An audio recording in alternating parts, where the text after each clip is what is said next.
Hey guys, did you hit that subscribe button?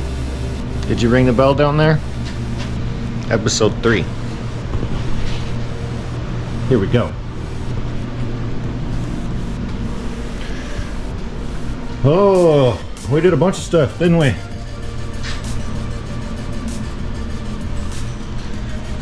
I told you I was going to have a meeting with the client, and that meeting took place this morning, and we're both on the same page. We got a game plan, we got parts ordered, and we're going to put it all into action. Oh Lord. So what's going on here? What's really going on here? Oh my gosh.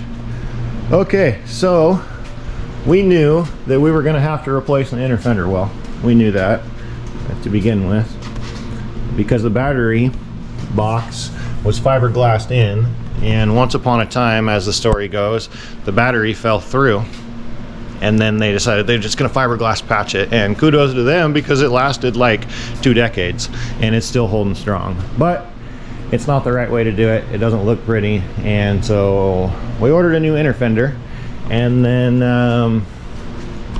there was some Bondo over here in this door. So we dug all the Bondo out, and lo and behold, this thing's had a Earl Scheib paint job here once in its life, and it got hit right here. So we stripped all the mud out of this and stripped all the mud out of the fender, and the conclusion was, well, we can get aftermarket fenders. We can't get a door, but we can't get a door skin. And being we have to paint the one inner fender and the other outer fender has to come off, this outer fender's got to come off. Yeah, we were real close to just having to take that apart anyway, because we were going to have to paint the other inner fender. Well, then when we took the core support apart, here's Mr. Core Support, we found all that.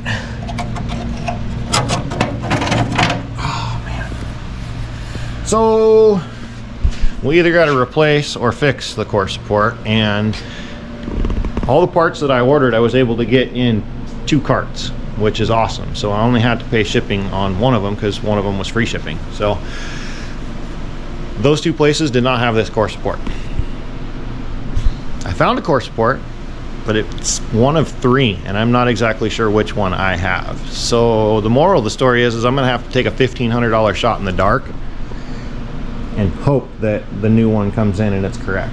And even if, I don't think it has the radiator block off brackets, so I would still have to take these off and probably fix the bottom of that one anyway. So we're not gonna do that. I'm gonna fix this one.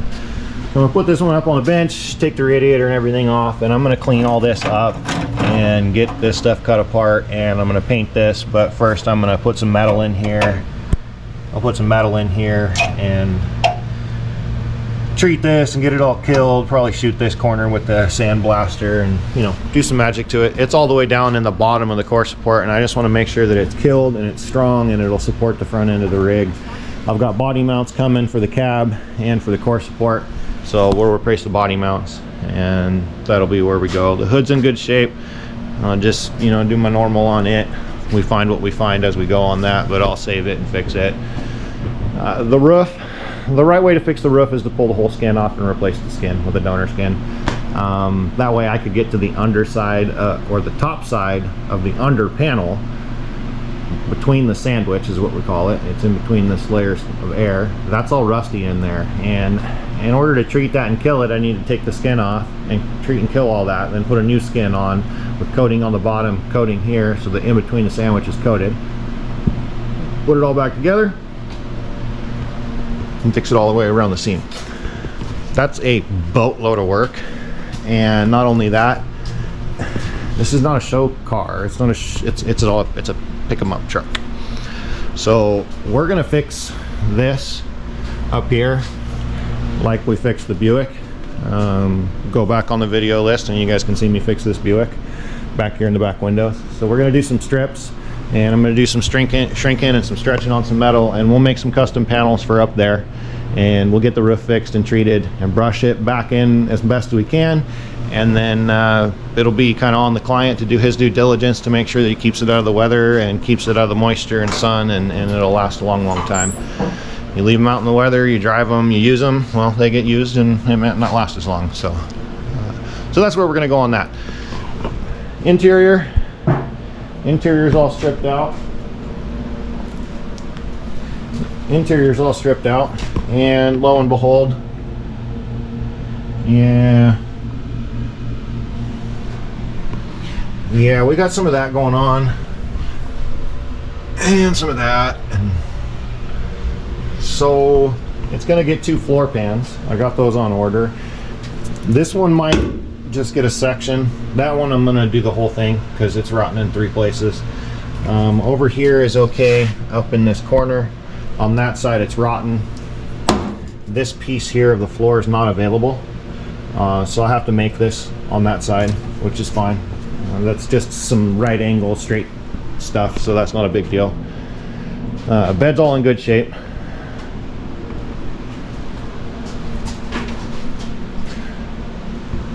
So as far as the interior door jambs are concerned, what we're going to do is I'm going to clean all the door jamb stuff up. I've already gone through and started picking out all the seam sealer, and you guys can kind of see why. There's rust back here behind all this stuff, and if you don't clean it out and pick it all out of there, that's why it's rusty and starting to rot out in places. And so I've got most of that stuff picked out of the corners, and then we're going to rust treat and kill and acid treat and do all that stuff before we fix the door jambs. So I'm going to paint this here door jamb all the way around and paint this side, but I want to save the interior paint patina, the original color.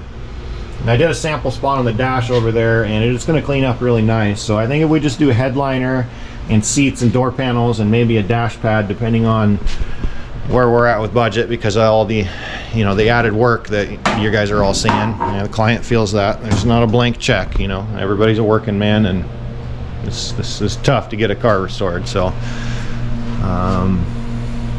so we want to save the inside of it, but we also want it to be nice. So we would do door panels and maybe a dash pad. Here's the rust on the other side.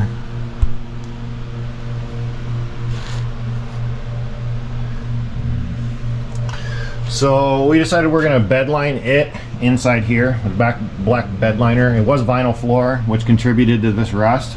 So we're going to treat it and get it encapsulated, and then we'll put a bed liner in here, and we're going to have the same material out here, and we're going to do a bed liner out here in the bed anyway. So we can get a gallon of each and take care of both inside the bed and inside the cab after we get our metal work done. So that's kind of our plan of attack there. I'm going to leave all this inside patina on this doors. It looks really cool. And just clean it up. And then we will, we're going to foam edge tape right here where the seal is for the door. So that way the inside of it's original, and then out here in the door jamb is all painted new. So when you open the door, all the door jambs will look all new and painted and all restored and all that stuff with new sweeps and seals and new channels. And then when you close it up and you're driving down the road, it'll be the same pickup truck as it always was on the inside of it, with new upholstery, new dash pad and door panels, armrests, that kind of thing. So that's kind of the plan. As I told the client, yeah, I feel pretty confident at this point that we've got most of the truck opened up, and we're not going to find much more major stuff with it. Everything I see here I'm okay with. I mean, like I said, it's more work than any of us thought there was going to be there, but there's nothing really in front of me that's too scary. The worst of it, I think, is this core support and that roof panel around the edge, most of which I'm worried about is the roof. But like I said, it's a pick 'em up truck, and you know, up high you don't see a lot of stuff. This color's going to be pretty forgiving, and I'm pretty confident. And even when I think that I'm at my worst, it's pretty high caliber. So I'm not too concerned about that. It's just going to be a little bit of dinking around, I guess, to get it all taken care of. So hood's off of it, tailgate's off of it, all panels are off. The next step is taking the 6 or 8 bed bolts out of it, and we'll get the bed lifted off of there. But I've got enough in front of me right now where I can keep going on the cab and keep going on prep work. We're gonna go ahead and paint the firewall. I was just debating on what color I'm gonna do and what I want the scheme to look like and all that, but we'll paint the firewall at least with the fenders, paint the cowl, you know, the windshield frame. There's a couple holes up here in the windshield frame. This is the seam sealer that came out of the top of the trough up here. You guys can kind of see. But this is why we dig it out, is this is the top of it here, and you can still see the paint still stuck to it. And then when you get it loose, wherever it is stuck, you get it loose and pull it up, and you can see that the water's been running underneath it, and that's what causes the rust in the roof channel up there. So if you don't pick this out of there when you do if it's broken in any spots, you don't pick it out, you're not killing the rust, and the truck will just continue to do like this.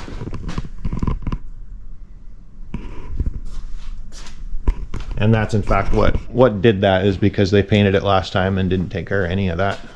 So we're going to try and take care of as much of it as we can on this round of it and make it last as long as we can. And yeah. So at this point I'm gonna get going on metal work and do probably some prep work on the firewall and see what spots I can get welded up and finish treating rust and get ready to get that rust encapsulation going on door jambs and cab and that kind of a thing. I'll be waiting for the shipment of metal to come in, so I'm just going to do what I can for now, and when the metal comes in we'll start cutting and scabbing new metal in. I can take care of this one here and weld these holes up and do some of the metal work in the cab, and I can start on the roof and firewall and cowl and hood and tailgate and bed liner. So anyway, appreciate you guys. Stay tuned. There's step after step after step after step after step when it comes to restoring cars, and this platform seems to be a popular platform, and so as there's not many people doing what I do anymore, I figured I'd show you what actually goes into this thing. So appreciate you guys being here. Make sure you hit that subscribe button and those bells down there, and we'll talk at you soon. Appreciate you.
happened? Oh my gosh. Okay. I want to look. So I spent, I think time clock said 3 hours total. And oh boy, looks a lot better in here. Oh my gosh, it was nasty. So we took and knocked all the paint off of it. The problem is that you end up with spots like that. So the problem is that you end up with spots like this where the paint's on top of it and it gets broken, and the rust penetrates the metal, and then that eats underneath the paint, and the paint's still kind of stuck, but the rust is running underneath it. And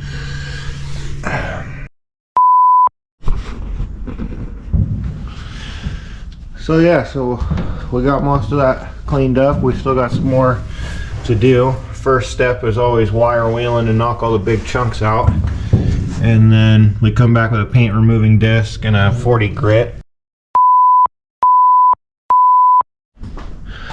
Okay, round 4. Let's see if it'll work. Don't exaggerate.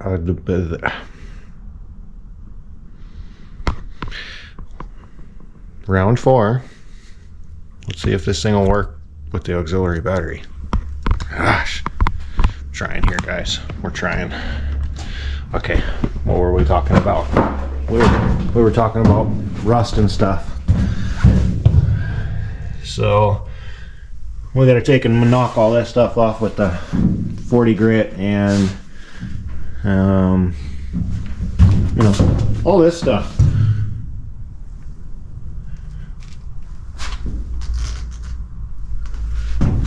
Then after about 3.5 hours, we got to about here. So we're gonna go through with a round with the sander and the spot whizzer, this little spot whizzer right there, and see if we can get the rest of the rust kind of ready to go. I got to take this box out, and then I was gonna have to patch the hole anyway, so this rust down here is not too big of a deal.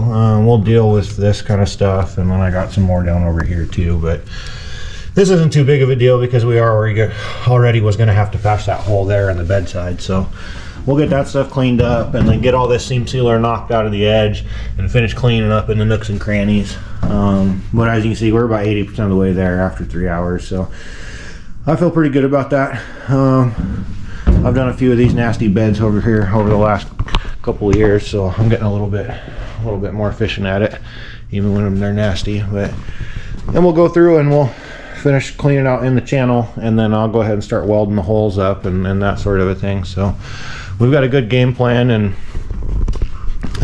like I said earlier in the video, it's just steps and steps and steps and steps on these restorations. So these are the steps that it looks like nothing gets done for a long time, and then all of a sudden, poof, they look like that and they're ready for paint. So after we get the nooks and crannies taken care of, then we'll clean it up and prep it for rust encapsulation. This thing's gonna need to get rust encapsulated.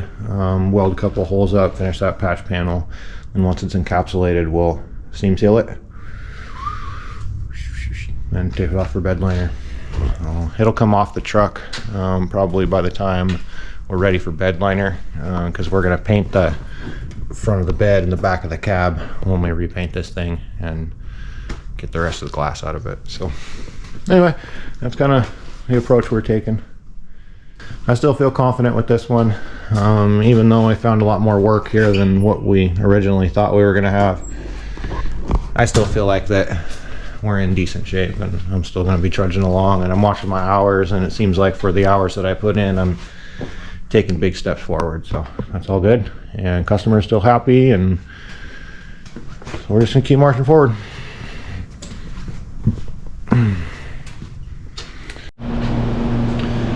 Well, I didn't really realize that I got enough footage, but I actually have enough footage to finish up this episode right now. So I'm gonna finish this up, and we're already actually on to episode 4. So hope you guys are enjoying the new series and the pickup project. I'm trying to make sure to keep up on video updates for you guys on this one. So make sure to push those buttons for me, and we'll see you on the next one for episode 4. Thanks, guys. Take care.